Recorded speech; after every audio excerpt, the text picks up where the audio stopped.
ખેડાનો વસો તાલુકો સૌથી વધુ અસરગ્રસ્ત, બજારો પાણી પાણી। ખેડા જિલ્લામાં મેઘરાજાએ ધમાકેદાર બેટિંગ કરી સૌથી વધુ અસર વસો તાલુકામાં જોવા મળી, જ્યાં 17 ઇંચ વરસાદ નોંધાયો। નડિયાદમાં 13.5 ઇંચ અને મૌધામાં 9.5 ઇંચથી વધુ વરસાદ પડતા જિલ્લાના અનેક વિસ્તારોમાં જળબંબાકાર જેવી સ્થિતિ સર્જાઈ। વસો તાલુકાના મુખ્ય બજાર સહિત અનેક વિસ્તારોમાં પાણી ભરાઈ ગયું। ગામના રસ્તાઓ જળમગ્ન બન્યા અને અનેક વિસ્તારો બેટમાં ફેરવાયા। પાણીના નિકાલની યોગ્ય વ્યવસ્થા ન હોવાથી સ્થાનિકોને ભારે હાલાકીનો સામનો કરવો પડ્યો। ભારે વરસાદથી સેવા સહકારી મંડળીમાં રાખવામાં આવેલા ખાતર, બિયારણ અને અન્ય કૃષિ સામાનને વ્યાપક નુકસાન પહોંચ્યું। કરિયાણાનો સામાન પાણીમાં ગરકાવ થયો। પશુઓ અને ઘરવખરીનો સામાન પણ પાણીમાં ડૂબી ગયો।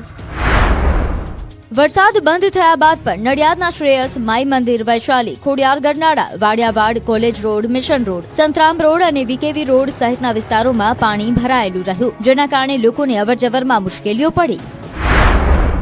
વરસાદ બાદ કોર્પોરેશને પાણીના નિકાલની કામગીરી શરૂ કરી। અસરગ્રસ્ત વિસ્તારોમાં પરિસ્થિતિ પર સતત નજર રાખવામાં આવી અને લોકોને સાવચેત રહેવા માટે તેમજ બિનજરૂરી અવરજવર ટાળવાની અપીલ કરાઈ।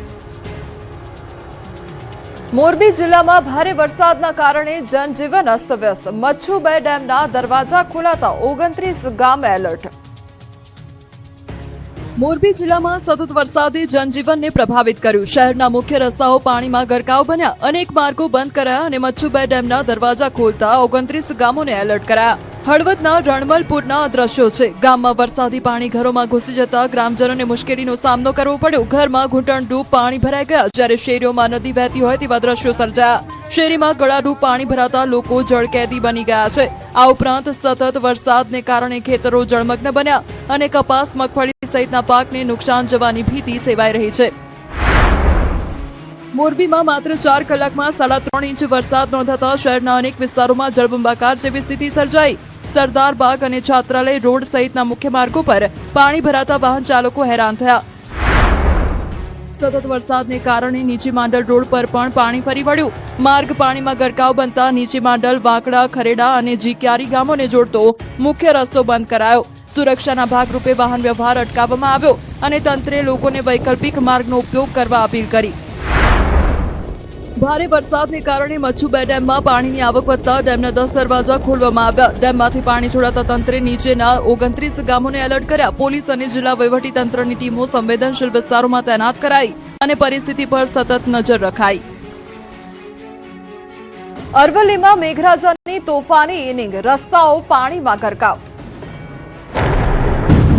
અરવલ્લી જિલ્લામાં ધોધમાર વરસાદથી વાતાવરણમાં ઠંડક પ્રસરી, પરંતુ અનેક વિસ્તારોમાં જળબંબાકાર જેવી સ્થિતિ પણ સર્જાઈ। માલપુરમાં માત્ર 15 મિનિટમાં 1 ઇંચથી વધુ વરસાદ નોંધાયો, જ્યારે મોડાસામાં રસ્તાઓ પર પાણી ભરાતા વાહન ચાલકો મુશ્કેલીમાં મુકાયા। અરવલ્લી જિલ્લામાં મેઘરાજાએ ધમાકેદાર બેટિંગ કરી। માલપુર તાલુકામાં માત્ર 15 મિનિટમાં 1 ઇંચથી વધુ વરસાદ નોંધાયો। ધોધમાર વરસાદને કારણે મુખ્ય માર્ગો પર નદી જેવા દ્રશ્યો સર્જાયા અને બસ સ્ટેશન સામેની દુકાનો આગળ ઢીચણસમાં પાણી ભરાઈ ગયા। લાંબા સમયથી પડી રહેલી અસહ્ય ઉકળાટ બાદ વરસાદ વરસતા વાતાવરણમાં ઠંડક પ્રસરી। ખેતીલાયક વરસાદ મળતા જ ખેડૂતોમાં ખુશી જોવા મળી અને વરસાદથી ખેતીને ફાયદો થવાની આશા જાગી। બીજી તરફ મોડાસા શહેરમાં પણ 1 કલાકમાં 2 ઇંચથી વધુ વરસાદ નોંધાયો। ભારે વરસાદને કારણે 4 રસ્તા, માલપુર રોડ, મેઘરજ રોડ અને રોકડિયા હનુમાનજી મંદિર નજીકના વિસ્તારોમાં વરસાદી પાણી ભરાઈ ગયું। પાણી ભરાતા વાહન ચાલકોને અવરજવરમાં ભારે હાલાકીનો સામનો કરવો પડ્યો। મોડાસા ગ્રામ્ય પંથકમાં પણ મેઘરાજાએ મહેર વરસાવી। દધાલિયા, જાંબુસર સહિતના ગામોમાં સારો વરસાદ નોંધાયો। બોટાદમાં પણ ધોધમાર વરસાદ, નદી નાળા છલકાઈ ઉઠ્યા। બોટાદ જિલ્લામાં ગત રાતથી સારો વરસાદ વરસતા ગઢડા તાલુકાના અનેક ગામોમાં નદી નાળા છલકાયા। બીજી તરફ બોટાદ જિલ્લાના ખાંભડા ડેમમાં પણ પાણીની આવક વધતા ડેમનો એક દરવાજો 45 સેન્ટીમીટર ખોલાયો અને 1730 ક્યુસેક પાણી છોડાયું। પાણી છોડવાની કાર્યવાહી શરૂ થતા ભોગાવો નદીમાં પાણીની આવક વધવાની શક્યતા ઊભી થઈ। આ તરફ નિગાળા ગામે અને તેના ઉપરવાસમાં વરસાદ